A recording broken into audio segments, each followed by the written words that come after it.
कागजों में दिखा करके और अपने स्वार्थ की पूर्ति करते हैं। लेकिन ऐसे वे लोग हैं जिनमें गो सेवा की भावना नहीं है, केवल गो सेवा के नाम पर व्यवसाय करते हैं। ऐसे आप अन्यथा न माने, बहुत से वक्ताओं में भी ऐसे वक्ता हैं जिनके पास निजी 10-20 गैया भी नहीं है और गो सेवा के नाम से बहुत बड़ी राशि का संग्रह करते हैं। तो ऐसे लोगों की ओर तो हमको नहीं जाना है। पर इतनी बात समझ लीजिए, अग्नि के समान, हमारे महाराज जी कहते थे, अग्नि के समान तेजस्वी पुरुष भी गाय का 1 पैसा पचा नहीं सकता।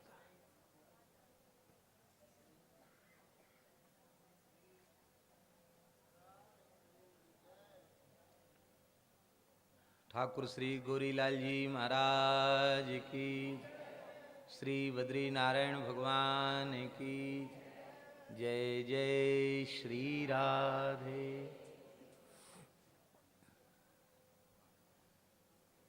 विराज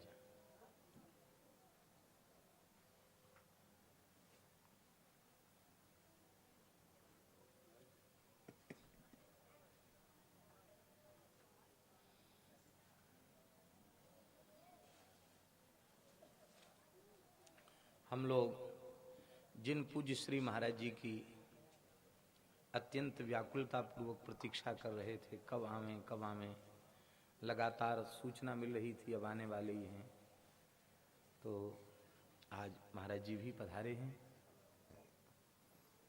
ये हम लोगों का सौभाग्य है। अब स्थिरता पूर्वक शांत भाव से विराजमान होकर के कथा का श्रवण करें।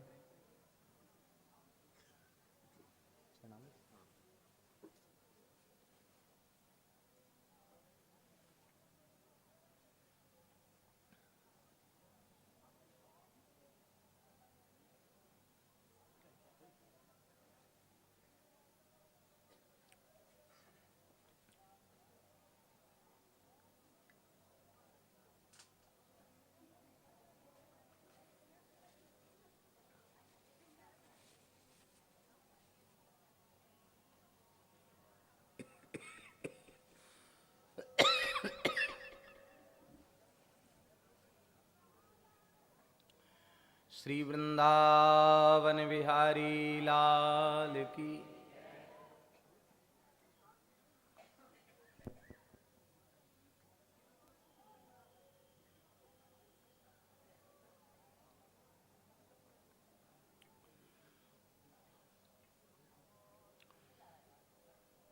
हम निवेदन कर रहे हैं कि अच्छी बात है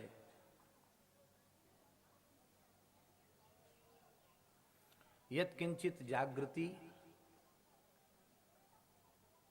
गो सेवा के क्षेत्र में धीरे धीरे हो रही है। ये सौभाग्य की बात है और यह विशेष क्रांति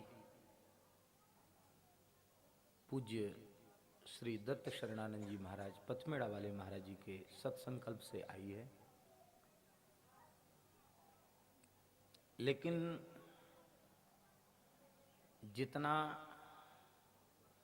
अत्याचार, जितनी उपेक्षा गाय की हो रही है, गाय जितनी दुखी है, उस अनुपात में अभी गोरक्षण का कार्य नहीं हो पा रहा है। यत्किंचित जागृति हुई है तो अच्छी बात है, लेकिन जिस अनुपात में गोरक्षण का कार्य होना चाहिए, गो सेवा का कार्य होना चाहिए, उस अनुपात में नहीं हो पा रहा है। अभी भी लाखों करोड़ों की संख्या में गोवंश अनाश्रित भटक रहा है, अनधिकृत लोगों के हाथ जा रहा है। तो इस पवित्र उद्देश्य की पूर्ति के लिए जितना भारतीय आस्तिक समाज है, चाहे वो यहाँ रहते हों, चाहे यहाँ से कहीं बाहर भगवान ने उनको वृत्ति के लिए भेज दिया हो, उन सबका पवित्र कर्तव्य है कि वे इस वर्तमान समय के सबसे श्रेष्ठ पवित्र कर्म, पुण्य कर्म गो रक्षण और गो संवर्धन के काम में जुट जाए। पूज्य बाबा श्री ठाकुरदास जी महाराज कहते थे, चंद्र सरोवर पर विराजने वाले बाबा, वो कहते थे कि जैसे हर परिवार, जैसे मान लो किसी परिवार में 10 सदस्य हैं और वह निश्चित करे कि हम गाय के लिए 10 रुपये, माने एक सदस्य प्रति 1 रुपया निकालेंगे, और ऐसा कार्य सभी लोग करने लग जाए निष्ठापूर्वक, न्यूनतम 10 रुपये,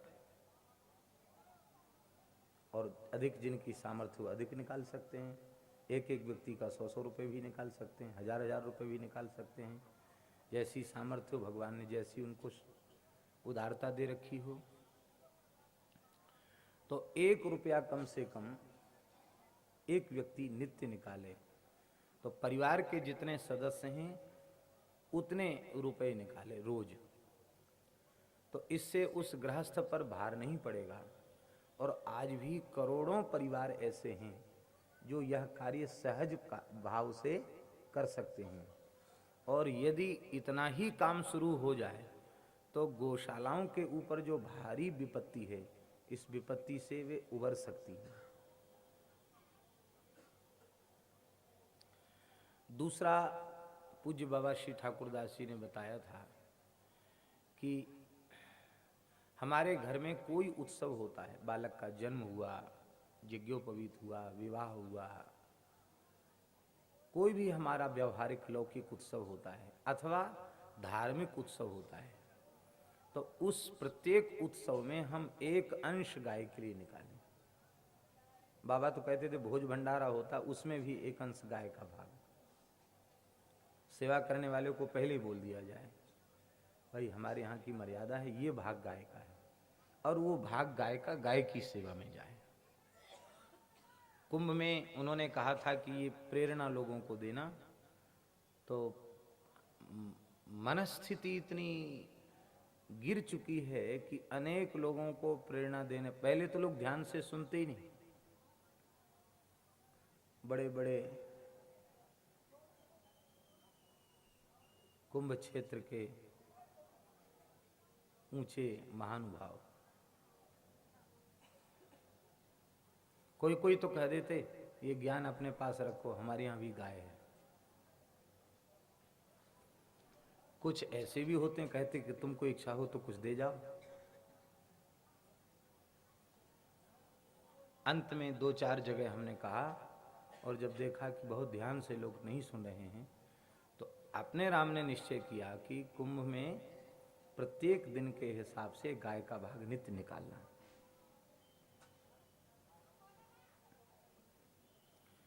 तो ये सब कार्य धीरे धीरे किए जाएं तो बहुत सरलता से, बड़ी सहजता से ये कार्य हो सकता है। हमने जिस कार्य के लिए आप लोगों को निवेदन किया कि पूज्य महत्पुरुषों के संकल्प से, श्री ठाकुर जी श्री जी की कृपा से, गौ माता की कृपा से, भगवान की नित्य गोचारण स्थली जड़खोर, जहाँ सौगंधनी शिला है, प्रतिज्ञा वन है, जहाँ ठाकुर जी गैया चराते हैं, वहाँ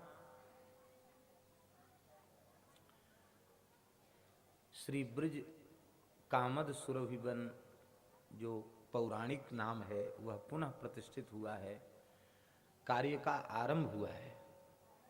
लेकिन जैसा कि हमने आपको कहा था कि इस पवित्र कार्य की पूर्ति के लिए एक व्यक्ति का कार्य नहीं है। हर ब्रजवासी के घर में गाय पहुंच जाए और ब्रज में भैंस जर्सी न दिखाई पड़े, गाय ही गाय दिखाई पड़े, गायन सो ब्रज छायो बैकुंठहु बिसरायो, और फिर एक बार ठाकुर जी को यहाँ प्रकट होकर गोचारण की इच्छा हो, ये संकल्प है।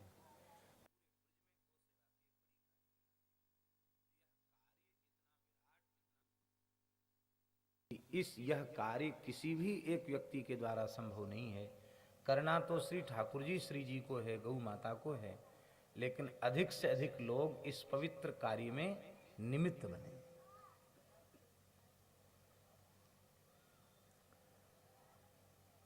व्यक्तियों की भी आवश्यकता है, उनके श्रम की भी आवश्यकता है और उनकी सामर्थ्य की भी आवश्यकता है।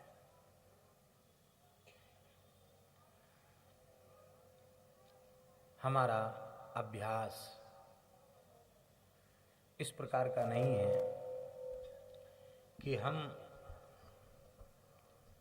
इस पवित्र पीठ से, व्यासपीठ से और इस पवित्र रसमय दिव्य निकुंज में कोई ऐसी बात कहें कि जिससे आपको लगे कि महाराज कुछ याचना कर रहे हैं। सो तो श्री ठाकुर जी की, संतों की, गुरुजनों की कृपा से आज तक 1 रुपया और 1 मुट्ठी अन्न भी किसी से मांगा नहीं गया। सब भगवत संकल्प से, भगवत कृपा से ही सारा कार्य हो रहा है।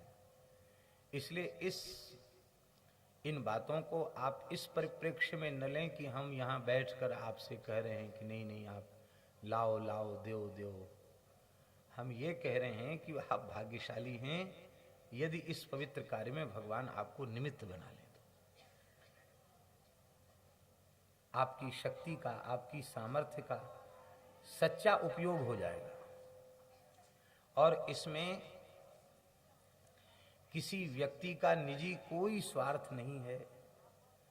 इसमें सारी धरती का स्वार्थ है, इसमें सारी सृष्टि का स्वार्थ है, इसमें सारे जीवों का स्वार्थ है। और स्वार्थ ही नहीं, निष्काम भाव से की गई गो सेवा वो स्वार्थ और परमार्थ दोनों को सुधारती है। तो निजी किसी व्यक्ति का इससे कोई स्वार्थ या हित नहीं जुड़ा हुआ है। इसलिए आप जब भी आप ब्रज में आवें, आपको अवकाश जब भी मिले तो 1 दिन का समय निकाल के उस पवित्र गोचारण भूमि का दर्शन करें। गो रक्षार्थ नित्य कम से कम 1 माला जप करें, श्री जी के चरणों में प्रार्थना करें, यथासंभव गो सेवा करें और गोव्रत का पालन करें, गो रक्षार्थ प्रार्थना करें। यह सब कार्य बड़ी सहजता सरलता से किए जा सकते हैं। इसमें कोई कठिनाई किसी को नहीं होती है, न होनी चाहिए।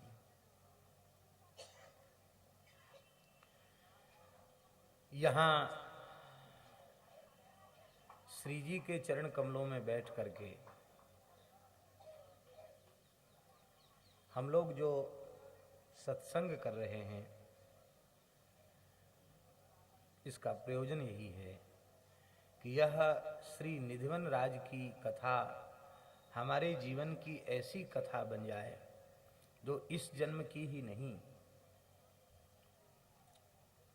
अनंत जन्मों की व्यथा ये कथा हर ले। और कथा अनंत जन्मों की व्यथा हर ही लेती है यदि प्रेम से श्रवण किया जाए तो, और प्रेम से कहा जाए तो अनंत जन्मों की व्यथा कथा से निवृत्त हो जाती है।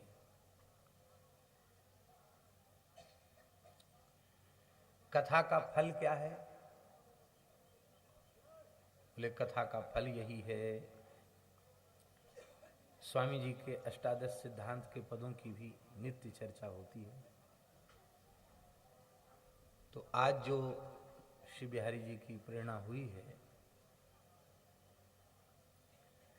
कथा का फल यही है कि हमारा अंतःकरण इस प्रकार का बन जाए, हमारी बुद्धि में यह निश्चय हो जाए कि अब जो जीवन समय है, जो भी बचा हुआ है हमारे जीवन का क्षण, अब वह भगवत स्मरण के लिए है, भगवत चिंतन के लिए है, भगवत सेवा के लिए है।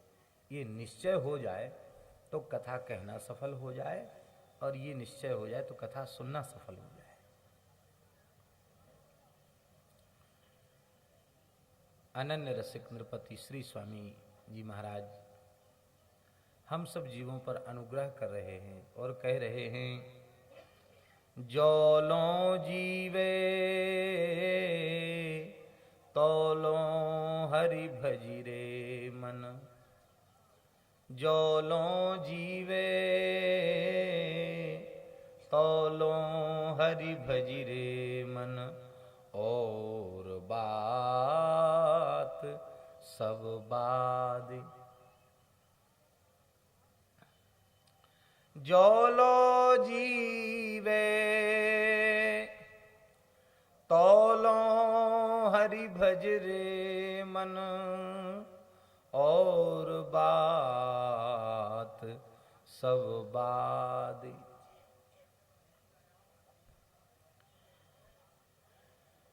हे मन, अब तू अपने अंतःकरण में यह निश्चय कर ले कि जब तक अंतिम श्वास है तब तक अनन्य और निष्काम भाव से श्री बिहारी जी का ही भजन करना है, भगवत स्मरण करना है, हरि भजन।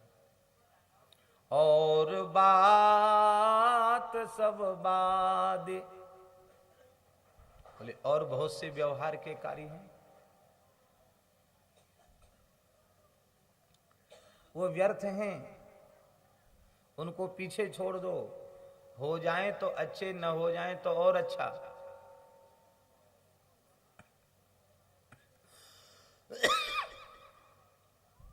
एक प्रयोग आता है, ग्रामम गच्छन तृणम स्पर्शति। गांव की ओर जाता हुआ तृण का स्पर्श करता है। तो अब देखो, उसका लक्ष्य है गांव जाना, तिनके को छूना उसका लक्ष्य नहीं है, घास पत्ती को छूना उसका लक्ष्य थोड़ी है। पर बरसात का समय है, घास है, झुरमुट है, अपने आप को सामने आता है तो ऐसे छूते हुए वो चलता है। तो प्रयोग है ग्रामम गच्छन तृणम स्पृशति। तो लक्ष्य तो है गांव जाना, तिनको को छूना वो अलग से कोई क्रिया नहीं, सहज हो जाता है।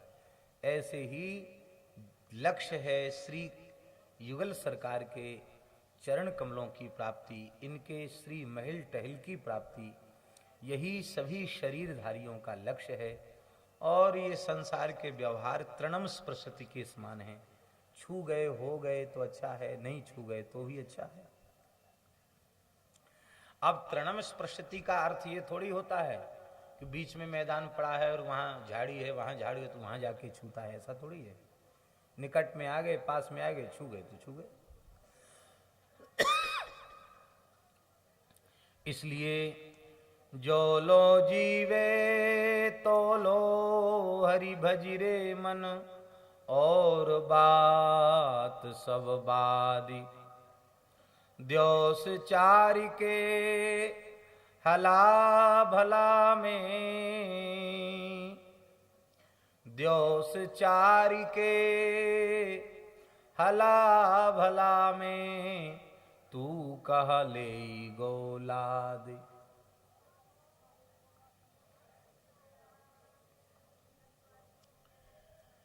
चार दिन का तात्पर्य है बहुत अल्प जीवन है मनुष्य का। प्रहलाद जी कहते हैं कि यदि मनुष्य की 100 वर्ष की आयु मान ली जाए, कोई मनुष्य 100 वर्ष जीता है तो 100 में से आधा तो निकाल दो रात्रि सोने में। 100 वर्ष में रात निकाल दो तो कितने बचे? 50 वर्ष बचे, आधा बच गया। और उस 50 में भी ये विचार करो कि 20 वर्ष की आयु तो मुग्धस्य क्रीडतो याति कौमारे पंचविंशति।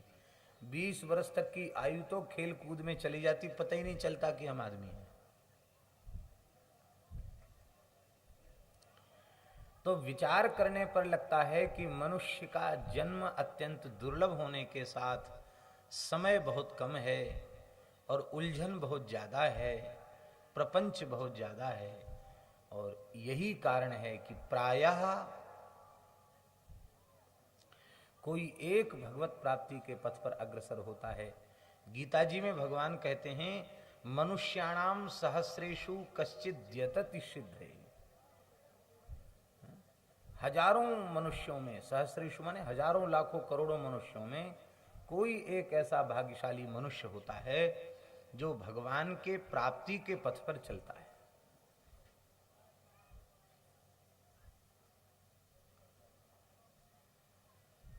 इसलिए भैया 4 दिन की जिंदगी है, पता नहीं चलेगा। देखते देखते बालक से युवा हो गए और देखते देखते युवा से वृद्ध हो जाएंगे और देखते देखते पता नहीं कब मृत्यु की घड़ी आ जाएगी। स्वामी जी के एक पद का हम पहले स्मरण कर चुके हैं। सदा काल सिर पर चढ़ा हुआ है,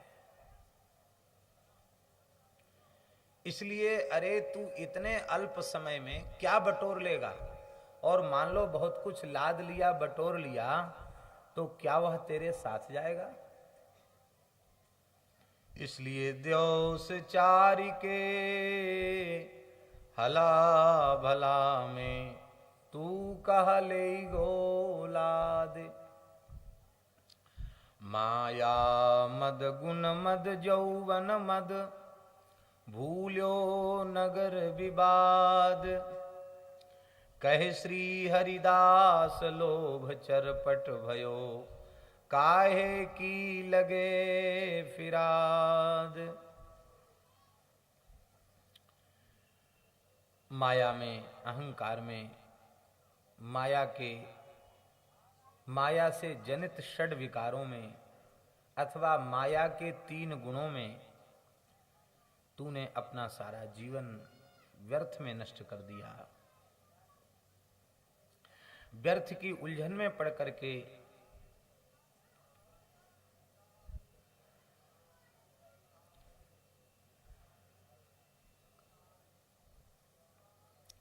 अपने अमूल्य मानव जीवन को नष्ट कर दिया।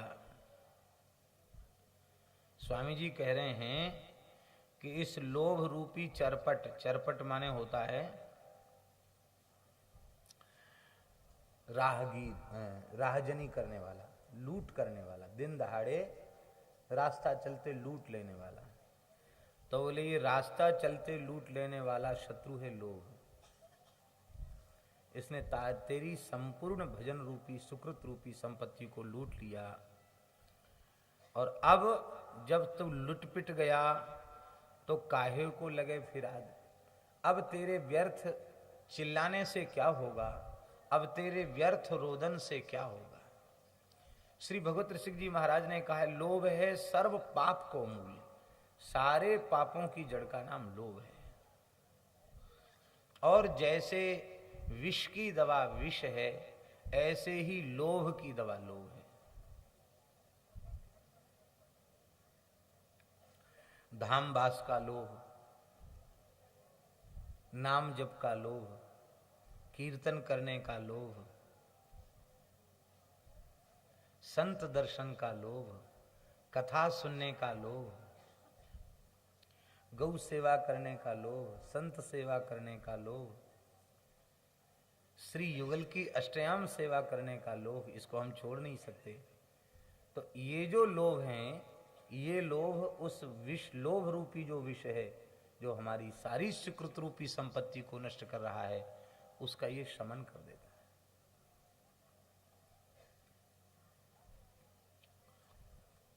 है। एक बार हमने पूज्य श्री संत गोपालाचार्य जी महाराज से पूछा, हमने कहा महाराज जी भगवान की शरण होने के बाद भी, वैष्णव हो जाने के बाद भी ये विकार क्यों भीतर घुस जाते हैं, पीछा क्यों नहीं छोड़ते हैं। तो उन्होंने बड़े सहज भाव से हंसते हुए कहा कि देखो सब कोई अच्छी जगह रहना चाहता है, खराब जगह कोई नहीं रहना चाहता। तो ये बेचारे जो दोष दुर्गुण हैं, ये संसारी जीवों के भीतर जलते रहते हैं, व्याकुल रहते हैं, ये खुद परेशान रहते हैं। तो ये भी सोचते हैं कि कोई वैष्णव मिल जाए, कोई संत मिल जाए, कोई महात्मा मिल जाए, तो हमको कम से कम थोड़ी शांति तो आवे, शांति मिले। क्यों? बोलिए इसलिए प्रवेश करना चाहते हैं कि ये जो विकार नरक की ओर ले जाने वाले हैं। यही विकार जब वैष्णव के पास पहुंचते हैं तो वो भगवत प्राप्ति का साधन बन जाते हैं। ये विकार भी भगवान का भजन करने लग जाते हैं।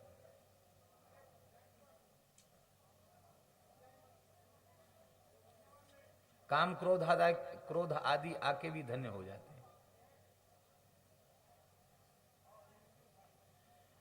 इसलिए कोई चिंता नहीं करो, कोई आवे तो उनको भगवान से जोड़ दो।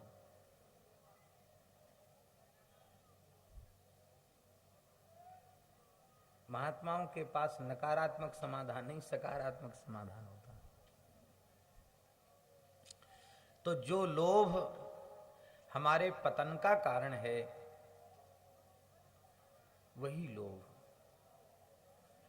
यदि श्री ठाकुर जी के नाम रूप लीला से संबद्ध हो जाए, लीला दर्शन का लोभ, कथा सुनने का लोभ, कीर्तन करने का लोभ, नाम जपने का लोभ, नाम लेखन का लोभ, ये लोभ आ जाए तो ये लोभ फिर बुरा थोड़ी है, ये लोभ ही हमारी उपासना का अंग बन जाएगा। बोलो भक्तवत्सल भगवान की जय। जय श्री राधे। अंतःकरण की निर्मलता भगवत चरित्रों के श्रवण से, भगवन नाम जप से, भगवन नाम संकीर्तन से तो होती ही है। बहुत जल्दी लाभ होता है साधकों को भक्तों के चरित्रों के श्रवण से और पठन से। इसलिए भक्तमाल ग्रंथ अधिक उपयोगी इसीलिए है क्योंकि जब हम कोई पौराणिक चरित्र सुनते हैं तो एक बात तो हमारे मन में यह होती है कि ये तो सतयुग त्रेता द्वापर के थे और ये अमुक के अवतार थे, इसलिए ये कर सकते हैं, हम तो कलयुगी प्राणी हैं। पर जब इस वर्तमान युग के भक्तों का चरित्र हम पढ़ते हैं तो साधकों को एक धैर्य मिलता है, एक संबल मिलता है कि नहीं, इस मार्ग पर चलकर ऐसी ऐसी परिस्थितियों से जूझ कर भी हम भगवान का भजन कर सकते हैं, हम भगवान को प्राप्त कर सकते हैं, अपने जीवन को धन्य कर सकते हैं।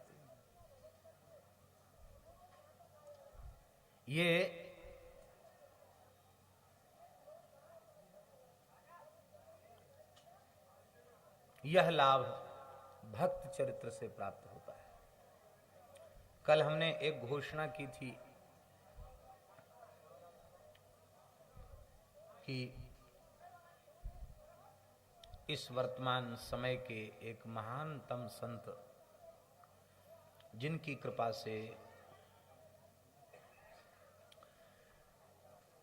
वैष्णव जगत को भक्तमाल जैसा 4 खंड वाला बृहदभाष्य प्राप्त हुआ है, ऐसे पूज्य गुरुदेव अनंत श्री संपन्न श्री गणेश दास जी भक्तमाली जी महाराज, उनका जीवन चरित्र स्मृति ग्रंथ में प्रकाशित हुआ था, किंतु इतनी अधिक उसकी मांग है कि प्रायः स्मृति ग्रंथ समाप्त प्राय हो चुका है।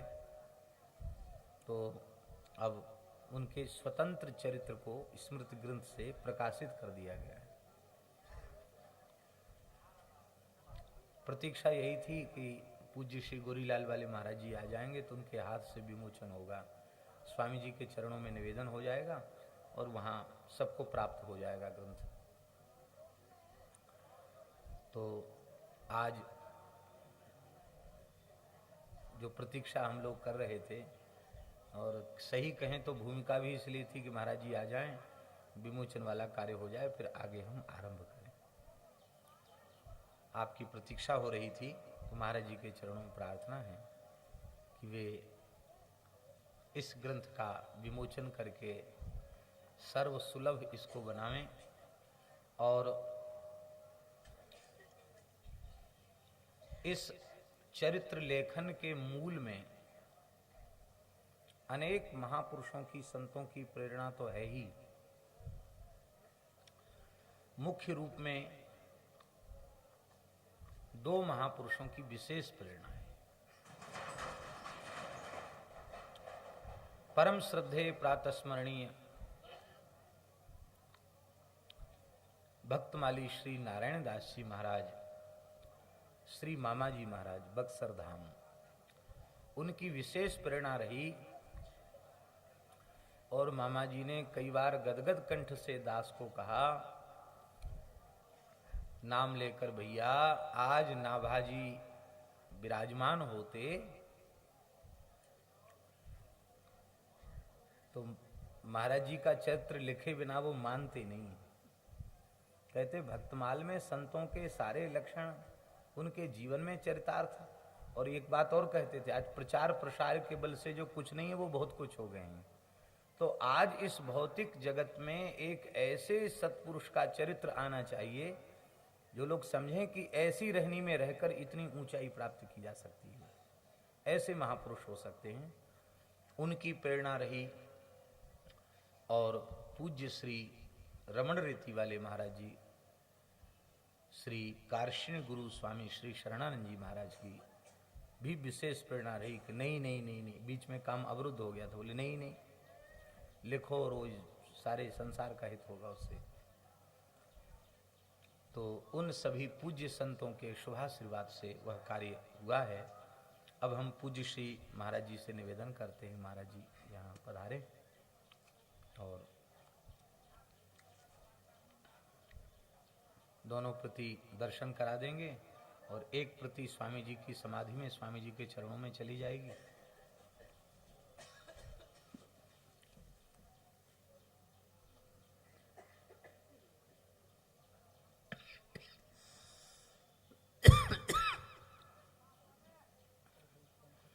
जय राधे राधे राधे, जय जय जय श्री राधे, जय राधे राधे राधे, जय जय जय श्री राधे, जय राधे राधे राधे, जय जय जय श्री राधे, जय राधे राधे राधे, जय जय जय श्री राधे, जय राधे राधे राधे, जय जय जय श्री राधे, जय राधे राधे राधे, जय जय जय श्री राधे, जय राधे राधे राधे, जय जय जय श्री राधे, जय राधे राधे राधे, जय जय जय श्री राधे, जय राधे राधे राधे, भंडारी जी, जय जय जय श्री राधे, जय राधे राधे राधे, जय जय जय श्री राधे, जय राधे राधे राधे, जय जय जय श्री राधे, जय राधे राधे राधे, जय जय जय श्री राधे, जय राधे राधे राधे, जय जय जय श्री राधे, जय राधे राधे श्री राधे, जय राधे राधे राधे, जय जय जय श्री राधे, जय राधे राधे राधे, जय जय जय श्री राधे, श्री वृंदावन बिहारी लाल की जय। हाँ, बाहर ये परिसर में ही जब हम लोग बाहर निकलते हैं, जहाँ कैसेट आदि प्राप्त होते हैं, वहीं यह ग्रंथ उपलब्ध हो जाएगा। जो भी लेना चाहेंगे सबको उपलब्ध हो जाएगा। जय जय श्री राधे।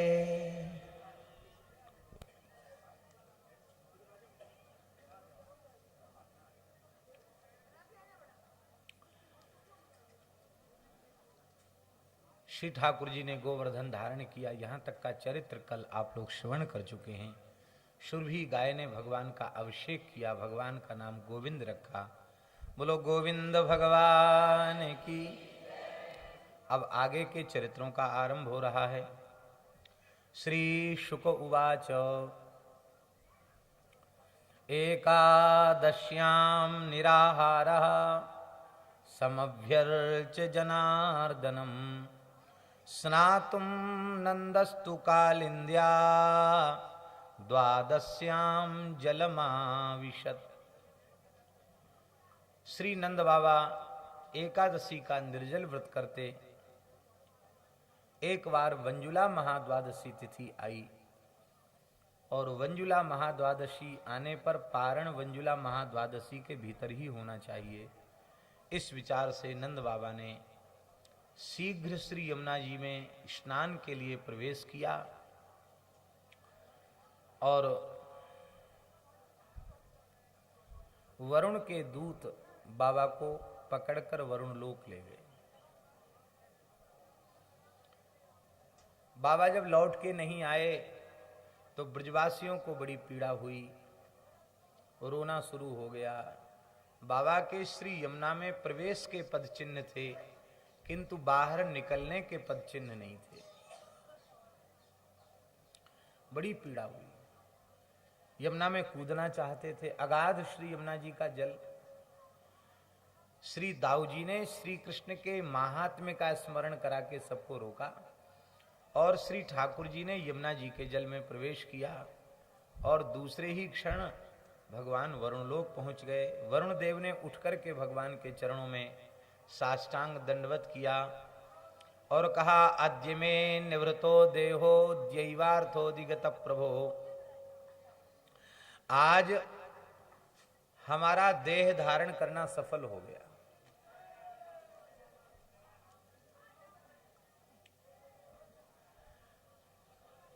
आपके चरण कमलों की प्राप्ति हमें हो गई। मनुष्य शरीर की तो क्या चले, देवता का शरीर भी यदि भगवत दर्शन नहीं हुआ तो व्यर्थ है। वरुण कहते हैं हमारा देवता होना भी सफल हो गया, हमारा लोक पवित्र हो गया। हे भगवान, मेरे अज्ञानी सेवक ने यह अपराध किया और मेरा कर्तव्य था कि मैं पहुंचा देता,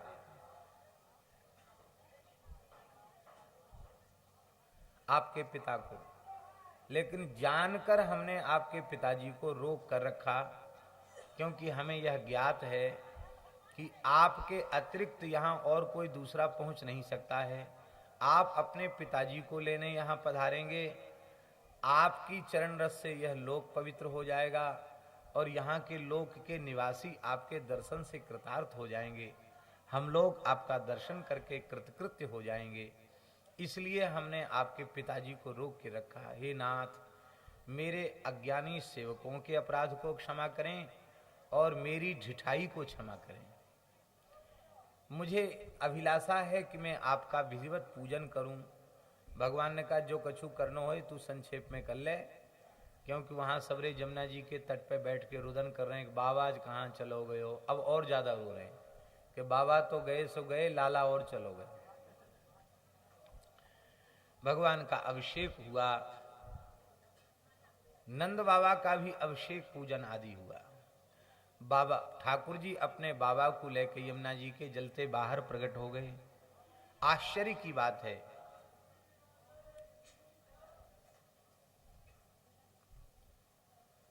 यदि संभव हो सके तो यहाँ थोड़ा कम शोर करें तो अच्छा रहेगा। आप बोल दीजिए गोसाई जी से। तो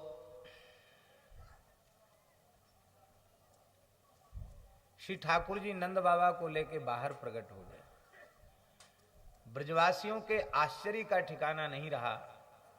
नंद बाबा के श्री अंग पे दिव्य वस्त्र, आभूषण, चंदन, पुष्प, मालाएं, मणियों से जटित मुकुट, इसको देख करके वे सब बड़े आश्चर्य में पड़ गए कि बाबा ने अपने सबरे लत्ता उतार के जमुना जी के तीर पे धरे। केवल धोती पहन के बाबा जमुना जी में गए और इतने बढ़िया बढ़िया पोशाक पहन के आयो है बाबा। और आश्चर्य की बात तो है कि बाबा निकस्यो है यमुना जी के जलसों बाहर और बाबा के शरीर पे एक बूंद पानी ना। बाबा के सबरे लत्ता सूखे हैं, वस्त्र सूखे हैं। ठाकुर जी के भी श्री अंग पर दिव्य वस्त्राभूषण हैं, दिव्य अलंकार है। अब तो सबरे ब्रजवासन ने बाबा की फेट पकड़ ली। बाबा तू सांची सांची बता, तू कहाँ गयो। बाबा बोले, रे भैया ब्रजवासियों कहा बतावें, हम भोरे भारे ब्रजवासी या कन्हैया को महत्व नहीं समझे, या को तो बड़ो भारी प्रभाव है, बहुत दूर दूर तक या को प्रभाव है। भैया हमें तो खबर ही ना है कहां से कौन से चमकते हुए लोक में हम पहुंच गए। वहां के राजा ने हमारो बड़ो आदर कियो, और जैसे ही हमारो लाला कन्हैया वहां पहुंचे न, वहां को राजा उठ के खड़ो है गए, वहां ने लंबी डंडोत करी, बड़ी जोर को या को अभिषेक पूजन भयो, और या के पिता हैवे के नाते हमारो हु आदर भयो। तो भैया वहीं ते सब पहर के आए। अब ब्रजवासियों ने बाबा की फेट छोड़ दी और श्री ठाकुर जी का पीतांबर पकड़ लिया। क्यों रे कन्हैया, तेने अपने बाबा है तो दिव्य लोक के दर्शन करा दियो, हमका तेरे दुश्मन हैं? तेरे संग खेलें खामे गैया चरावें, और तेरे हम बचपन बाल काल के सखा, तेरे सहचर, और तेने हमको नहीं दिखायो दिव्य लोक। सखा तो सखा ही ठहरे। एक सखा बोलो, अरे स्वर्ग न दिखावे तो नरक ही दिखाए दे। ठाकुर जी हंसवे लगे, बोले देखो सखाओ, नरक तो जो हमसे विमुख है उनको देखना पड़ता, तुम ब्रजवासी तुमको नरक थोड़ी देखना है। एक सखा बोलो कि लाला गर्गाचार्य जी के मुखारविंद सो और महर्षि शांडिल्य जी के मुखारविंद सो, देवर्षि नारद जी के मुखारविंद सो और अनेक संतन के मुखारविंद सो हमने सुनी है कि तू कोई सामान्य ना है, तू ग्वारिया बन के आयो जरूर है हमारे बीच में, तू है साक्षात नारायण। तो यदि तू नारायण है, यदि लगाओ, यदि इसलिए कि उन्हें विश्वास थोड़ी है, यदि इन संतन की बात सांची होए तू नारायण है, तो तू अपने बैकुंठ के दर्शन करा। ठाकुर जी बोले संतों की बात में यदि नहीं लगानी चाहिए, पूर्ण विश्वास करना चाहिए, वो जो कुछ कहते सही है, पर तुम बैकुंठ जाए के कहा करोगे, तुम तो या ब्रज में ही आनंद लो। अच्छो ज्यादा चतुराई खेल लो हमारे संग, ना दिखावे वो अपनो बैकुंठ, तो जा सारे हमारी तेरी कुट्टी। न तेरे संग हम गैया चरामेंगे, न खेलेंगे खावेंगे, तू दूर रहियो, तेरो बहिष्कार। ठाकुर जी का मुखारविंद उदास हो गया। अच्छो अब काय को उदास है रोए? यदि तेरे हृदय में अपने सखान के प्रति निश्चल निष्कपट प्रेम है, शुद्ध प्रेम है, तू आत्मा ते हम सबनते प्रेम करे, तो जल्दी कर अपनो बैकुंठ दिखाए दे। आहा, उनकी निश्चल निष्कपट प्रेम भरी वाणी को सुन करके ठाकुर जी का अंतःकरण कैसा हो गया। आहा, क्या कहना। इति संचिन्त्य भगवान महाकारुणिको हरिः दर्शयामास लोकं स्वं गोपानां तमसः परम। भगवान ने ब्रजवासियों के प्रेम का सम्यक चिंतन किया, विचार किया, और सम्यक विचार करने के बाद भगवान के भीतर महाकरुणा जागृत हुई। यद्यपि भागवत के द्वितीय स्कंध में वर्णन है कि ब्रह्मा जी को भी भगवान के नित्य धाम का दर्शन ध्यान में होता है, वे अपने दिव्य स्वरूप से त्रिपादभूत वैकुंठ में गोलोक में नहीं जा पाते हैं, दर्शन ही केवल होता है ध्यान में।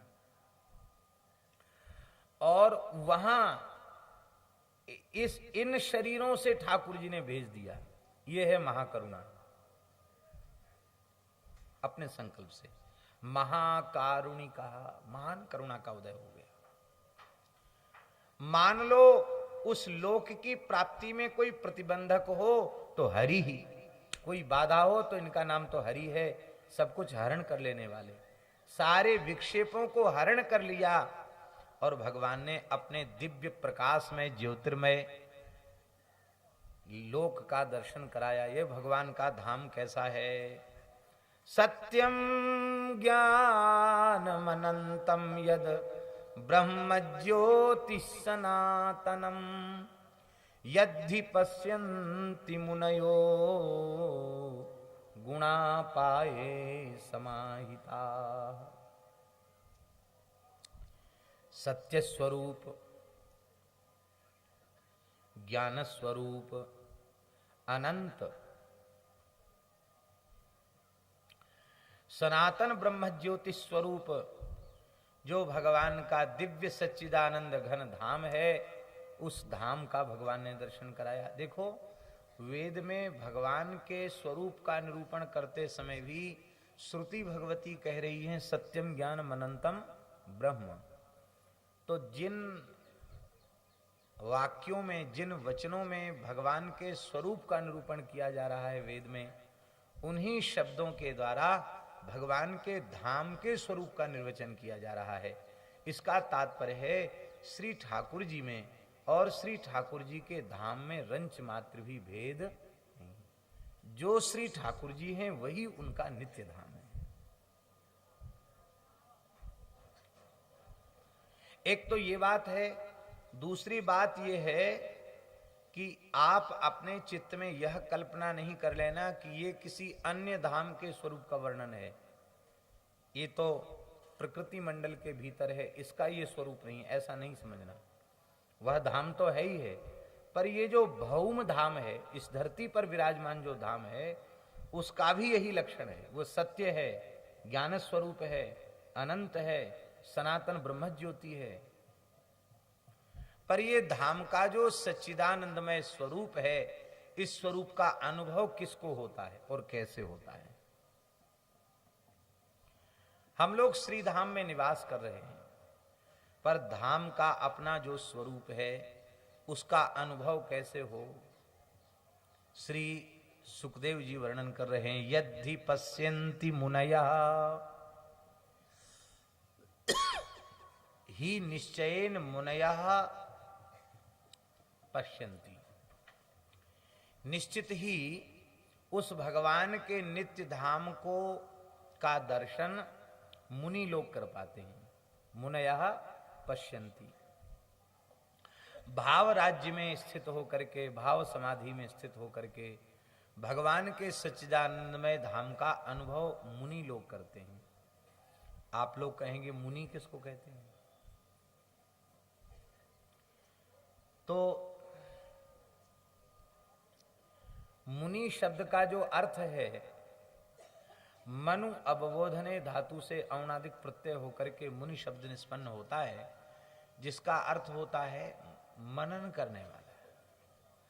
अर्थात जो अहर्निश श्री नाम रूप लीला के रस में डूबा रहे, ऐसे को मुनि कहते हैं। क्षणार्ध के लिए भी युगल की विस्मृति जिसे न हो, नाम रूप लीला की निरंतर तैल धारावत अविच्छिन्न भाव से स्मृति बनी रहे, जिस महानुभाव के अंतःकरण में, ऐसे उस भाग्यशाली महापुरुष को मुनि कहा जाता है।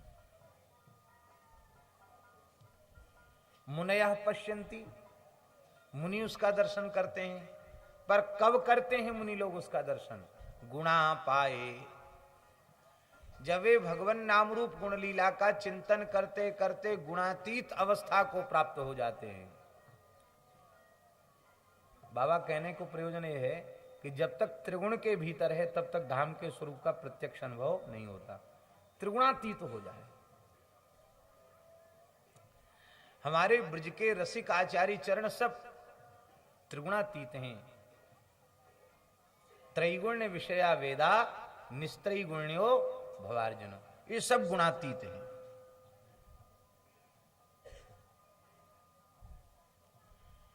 तो मनन चिंतन करते करते, भजन करते करते जब वे त्रिगुण से ऊपर उठ जाते हैं, इस माया के चक्र से उबर जाते हैं, गुणातीत अवस्था को प्राप्त कर लेते हैं। और गुणातीत पुरुष का लक्षण गीता में क्या है? गुणातीत पुरुष का लक्षण है समलोष्टास्म कांचनः। समलोष्टास्म कांचनः, पत्थर मिट्टी का ढेला और सोना, हीरे जवाहरात, इसमें उसकी दृष्टि में कोई भेद नहीं रह जाता। सामान्य मनुष्य में और बड़े से बड़े सम्राट में भी उसका कोई भेद नहीं रह जाता। भेद रह जाता तो अगवानी की जाती बादशाह अकबर की, पर भेद तो मिट गया है। इसलिए इंद्रपति द्वार ठाड़े रहे, दर्शन आशा जासुकी, आसुधीर उद्योत कर, रसिक छाप हरिदास की। ये स्थिति हो जाती। तो यदि पश्यन्ति मुनयो गुणा पाए, और जब गुणातीत अवस्था आती है तो सहज समाधि लग जाती है। सहज समाधि का तात्पर्य है उसमें आंख नाक कान नहीं मूंदना पड़ता है। कैसा है बाबा वो? लगी समाधि बिहार की, हाँ, लगी समाधि बिहार की, छुटे नहीं दिन रैन।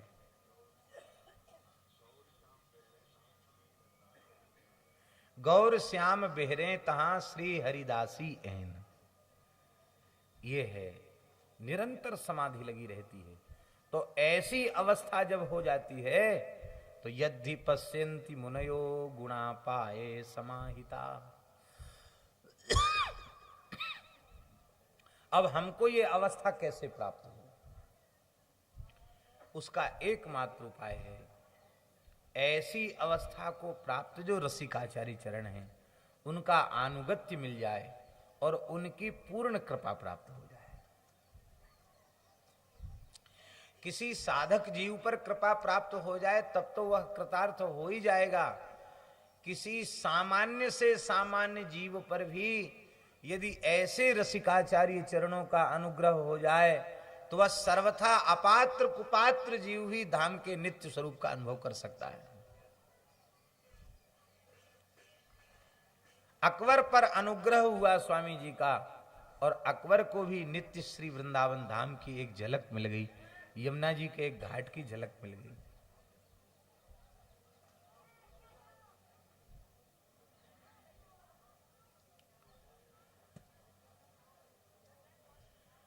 रीवा नरेश राजाराम बघेल स्वामी जी का दर्शन करने आए। इसी निधिवन राज का प्रसंग है।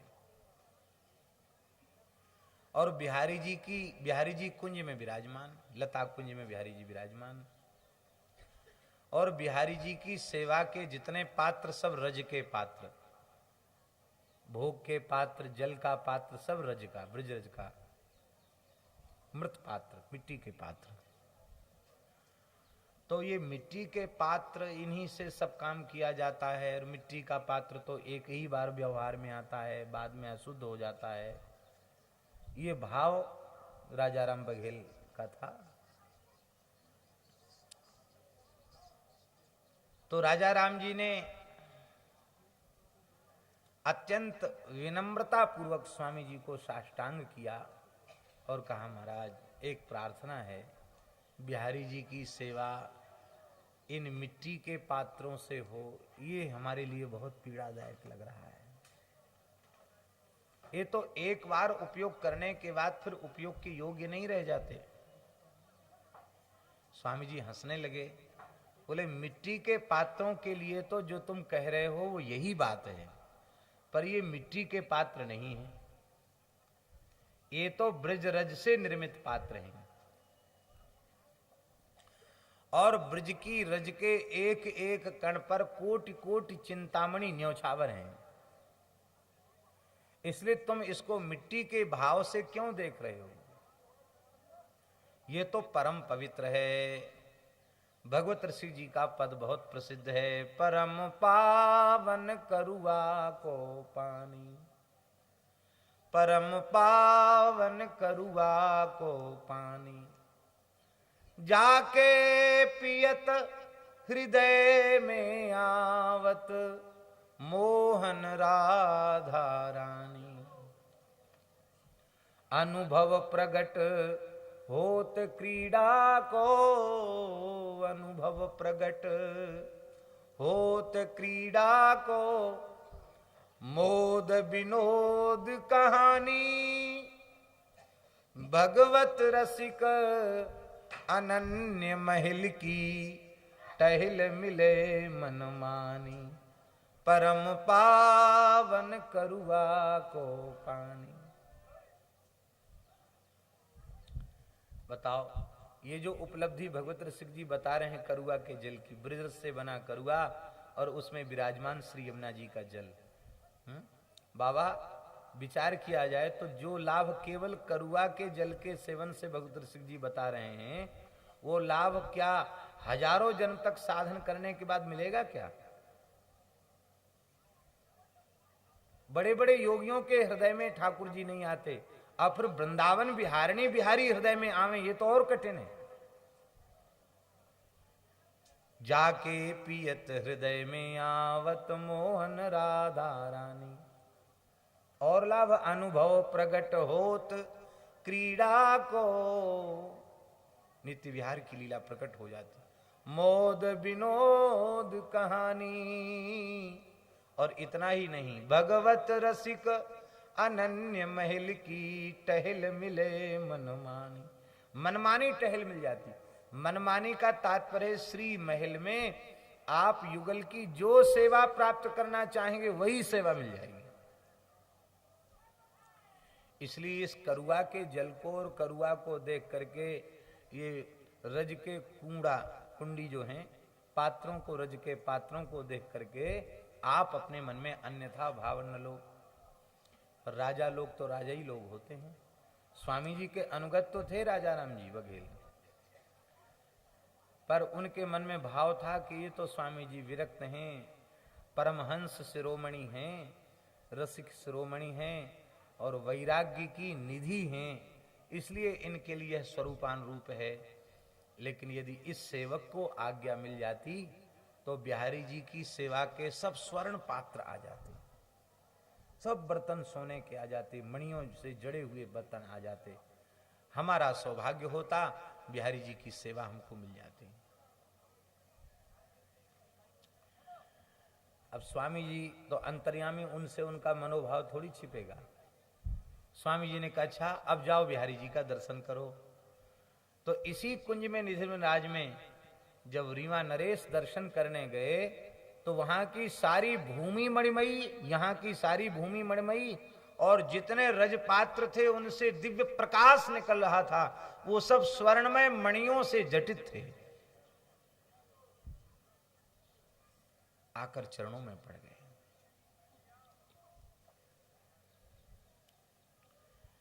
श्री मधुकर शाह जी ने, ओरछा नरेश ने इसी निधिवन राज में स्वामी जी के चरणों में साष्टांग किया और एक जिज्ञासा की कि हे स्वामी जी महाराज, आप कृपा करके यह बताओ, ऐसी कौन सी विशेषता श्रीधाम वृंदावन में है जो व्यास जी वृंदावन नहीं छोड़ना चाहते? इतना रो रहे हैं, गा रहे हैं, लताओं से लिपट लिपट कर रो रहे हैं, वृंदावन क्यों नहीं छोड़ना चाहते? ऐसी क्या विशेषता है वृंदावन में? धाम तो है पर भजन तो कहीं भी रहकर किया जा सकता है। स्वामी जी मुस्कुराए और उन्होंने कहा, मधुकर शाह, श्री वृंदावन का नित्य स्वरूप